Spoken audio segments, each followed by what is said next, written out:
Delhi metro, इसे अक्सर दिल्ली की लाइफलाइन कहा जाता है, लेकिन आज ये लाइफलाइन सर्कस बनती जा रही है।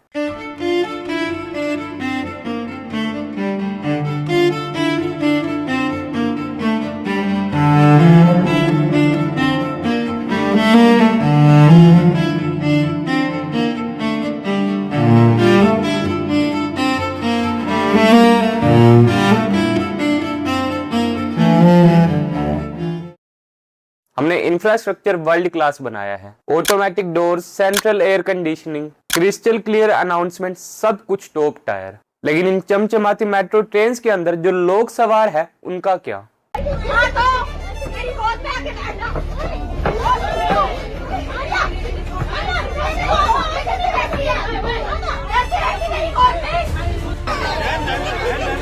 बनाओ बनाओ, वायरल होगा। होगा वायरल।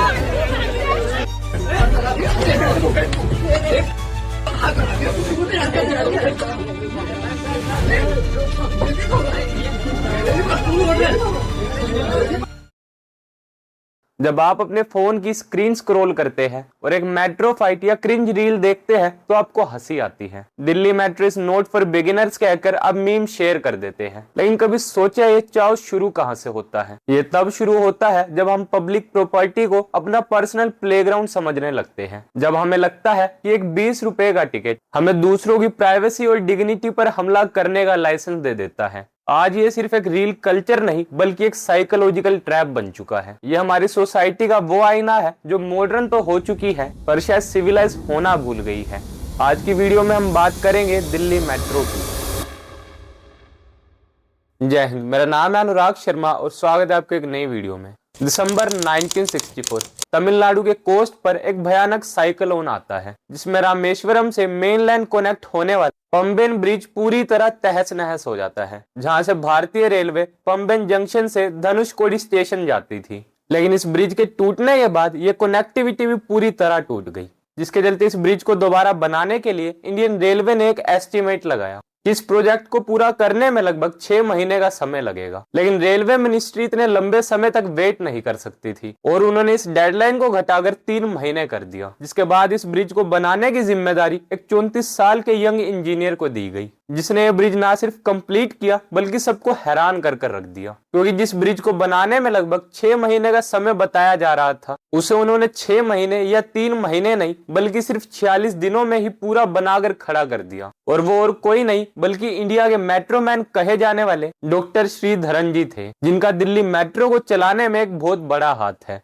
तो समय था अर्ली 2000 का, जब दिल्ली भारी ट्रैफिक का सामना कर रहा था और सड़कों पर डीटीसी और ब्लू बसेस का कब्जा था, जिनमें बैठकर अपने ऑफिस पहुंचना या अपने काम पर जाना कोई जंग लड़ने से कम नहीं था। सरकार को भी इस बात का एहसास हो चुका था कि अगर ऐसे ही चलता रहा तो ये सिचुएशन और भी ज्यादा खराब हो सकती है, जिसे सोल्व करने के लिए वो दिल्ली मेट्रो प्रोजेक्ट शुरू करना चाहते थे। लेकिन ये मेगा प्रोजेक्ट इतना आसान नहीं था, क्योंकि दिल्ली जैसी जगह पर यह प्रोजेक्ट शुरू करना जहां कई वर्ल्ड हेरिटेज साइट्स भी है, और इस प्रोजेक्ट को शुरू करने के बाद ट्रैफिक को भी मैनेज कर रखना दिल्ली सरकार के लिए एक बहुत बड़ा टास्क था। जिसके चलते सरकार को एक ऐसे ऑफिसर की जरूरत थी जो इस काम को पूरे डिसिप्लिन के साथ पूरा कर सके। और यहीं से एंट्री होती है 65 वर्ष के श्रीधरन जी की, जो केरला में सेटल होकर अपनी रिटायरमेंट प्लान कर रहे थे। लेकिन उनकी किस्मत को शायद कुछ और ही मंजूर था। दिल्ली के इस मेगा प्रोजेक्ट की जिम्मेदारी श्रीधरन जी को सौंपी गई, जिसके लिए जापान फंडिंग करने वाला था।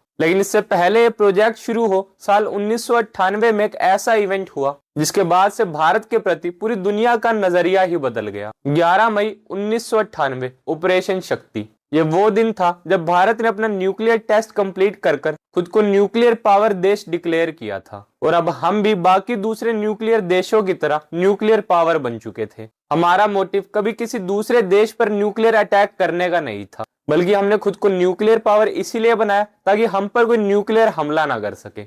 लेकिन इस न्यूक्लियर टेस्ट के बाद सब कुछ बदल गया। इंटरनेशनल लेवल पर इंडिया को काफी मुश्किलों का सामना करना पड़ा। यूएस और जापान जैसे देशों ने हम पर कई सैंक्शंस लगा दिए, जिसके चलते दिल्ली मेट्रो प्रोजेक्ट के लिए जो जापान से फंडिंग आने वाली थी वो भी रुक गई। लेकिन जब ये बात श्रीधरन जी को पता चली तो उन्होंने तुरंत जापान के अधिकारियों के साथ मीटिंग करी, जिसमें उन्होंने फंडिंग रोकने का कारण पूछा तो उन्हें बताया गया कि भारत के न्यूक्लियर टेस्ट के बाद अब हालात बदल चुके हैं और जापान की सरकार अब भारत में कोई इन्वेस्टमेंट नहीं करना चाहती। लेकिन फिर कुछ टाइम बाद दोनों देशों के बीच मीटिंग्स हुई और दिल्ली मेट्रो प्रोजेक्ट को फंडिंग करने के लिए जापान दोबारा राजी हो गया, जिसके बाद जाकर ये प्रोजेक्ट फाइनली शुरू हुआ। लेकिन अब इसमें सबसे बड़ी प्रॉब्लम ये थी कि दिल्ली हजारों साल पुराना बसा बसाया शहर था, जहां कई वर्ल्ड हेरिटेज साइट्स भी थी, जिन्हें अगर मेट्रो कंस्ट्रक्शन के दौरान अगर थोड़ा सा भी नुकसान पहुंचता तो ये एक इंटरनेशनल मुद्दा बन सकता था, जिसके चलते रेड फोर्ट जैसे जितने भी वर्ल्ड हेरिटेज साइट्स थी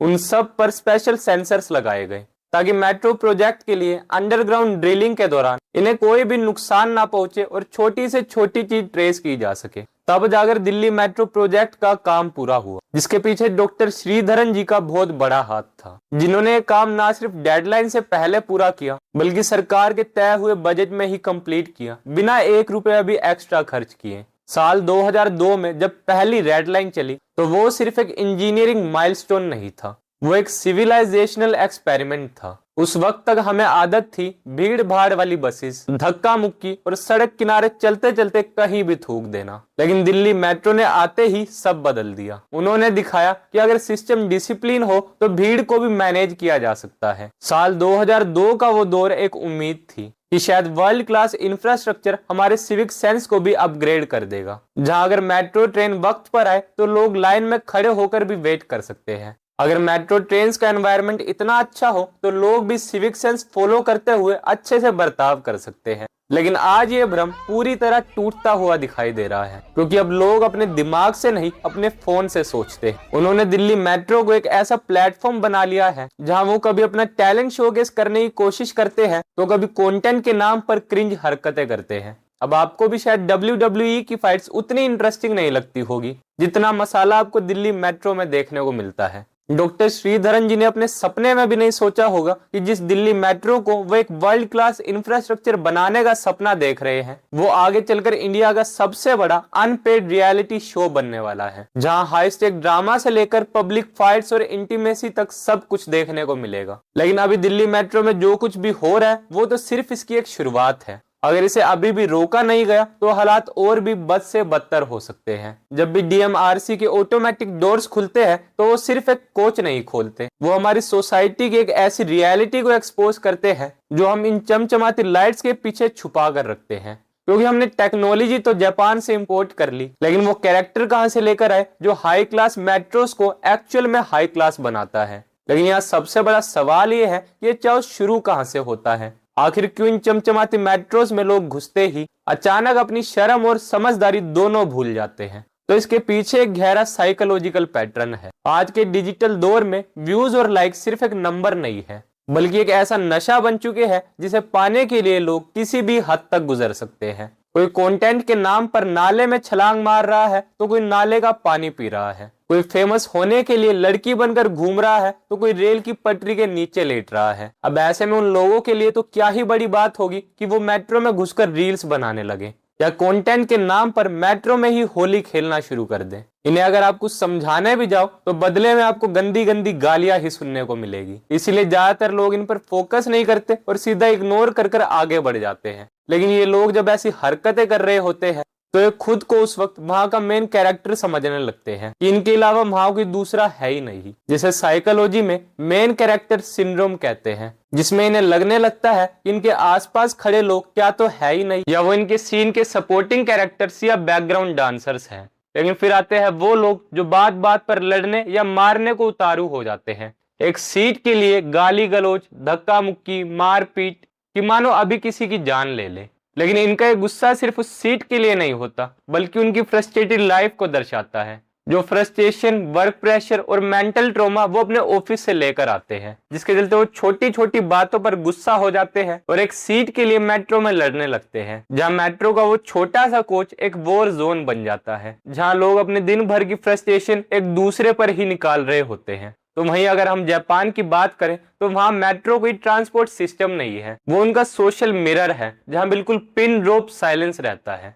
क्यों? क्योंकि वहां के लोग एक कॉन्सेप्ट फॉलो करते हैं, ओमोई यारी, इसका मतलब है बिना कहे दूसरों की तकलीफ समझना। वहां अगर ट्रेन 30 सेकंड भी लेट हो जाए तो ड्राइवर सबसे माफी मांगता है, क्योंकि वो जानते हैं कि उनसे हजारों लोगों का वक्त खराब हुआ है। और वहां के सिटीजन्स कोई रूल भी इसीलिए फॉलो नहीं करते कि उन्हें फाइन का डर हो, बल्कि इसीलिए फॉलो करते हैं क्योंकि उन्हें अपनी डिग्निटी और सेल्फ रिस्पेक्ट का ख्याल है। जापान के लोग इस बात को भी बड़े अच्छे से समझते हैं कि पब्लिक स्पेस सबका है, इसीलिए वो किसी एक का नहीं हो सकता। लेकिन इंडिया में पब्लिक स्पेस को समझना तो छोड़ो, अगर यहाँ कोई महंगी कार भी ले तो वो रोड को भी अपने बाप की समझने लगता है। लेकिन जापान में ऐसा नहीं होता। वहां कोई पब्लिक स्पेस में शोर नहीं मचाता, फोन पर चिल्लाकर बात नहीं करते, क्योंकि वहां सिविलाइज होना कोई चॉइस नहीं बल्कि उनका कल्चर है। लेकिन हम तब तक तमीज नहीं दिखाते जब तक सामने डंडा ना दिखे। अगर हमें हर सही काम करने के लिए फाइन या एक पुलिस वाला चाहिए तो हम एक डेवलप्ड या डेवलपिंग नेशन नहीं बल्कि एक मैनेज जू है, जहां तमीज तभी आती है जब सामने हंटर दिखता है।